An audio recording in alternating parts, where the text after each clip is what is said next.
vamos a hacer un código en Octave que resuelva el siguiente problema. Entonces nos dice, realice un algoritmo en Octave de forma que pida un número entero n e imprima si el número es par o el número es impar. Entonces es claro que tenemos que utilizar una decisión. Entonces vamos a formar el diagrama de flujo. Para poder identificar si el número es par o impar, vamos a tener en cuenta si el residuo de la división del número entre 2. Entonces para eso utilizamos la función mod.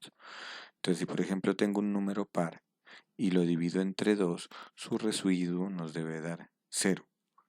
En cambio si tengo un número impar, por ejemplo el 15, y lo divido entre 2, su residuo es 1.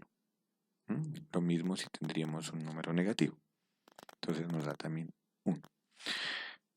Vamos a utilizar entonces esta función para hacer el algoritmo. Entonces iniciemos con el diagrama de flujo. Entonces vamos a empezar con inicio. Recibimos el valor de n. Después de recibir el valor de n, entonces vamos a asignarle, por ejemplo, a la letra R, le voy a asignar mod. Entonces le asignaríamos mod de quién? De n,2.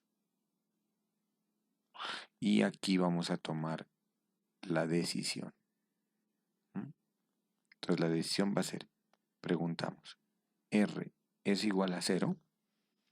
Entonces si la respuesta es verdadera, le vamos a decir que nos imprima que n es par.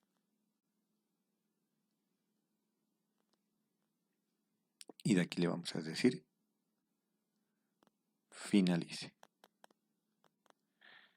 Y si la respuesta es falsa, entonces vamos a decirle que nos imprima n es impar. Y también que finalice. Entonces vamos a utilizar, en este caso entonces lo implementamos en la línea 2 y entonces el ejercicio nos dice que n debe solicitarlo, ¿no? Que pida un número n. Entonces para eso vamos a utilizar la función input. Entonces vamos a escribir n igual a input y le voy a escribir digite un número entero, punto y coma. Vamos a asignarle a la variable r mod de n,2. Y aquí empezamos con el condicional. Entonces, si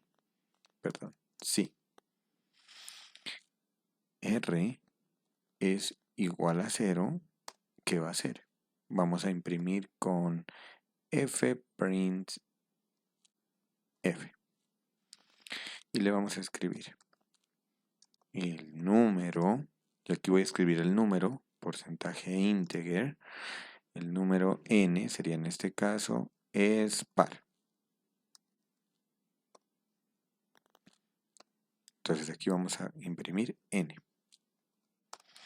De lo contrario, sería la parte falsa, fprint f, y vamos a imprimir el número porcentaje integer es impar.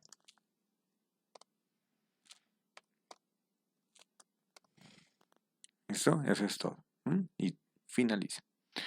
Vamos a verificar. Entonces dice, digite un número entero. Le voy a colocar el 5. Entonces me dice, el número 5 es impar. Vamos a probarlo con un número par. Digite un número entero, 44. El número 44 es par.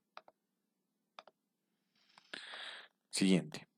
Digite un número entero. Vamos a colocarle un número negativo, menos 33. El número menos 33 es impar.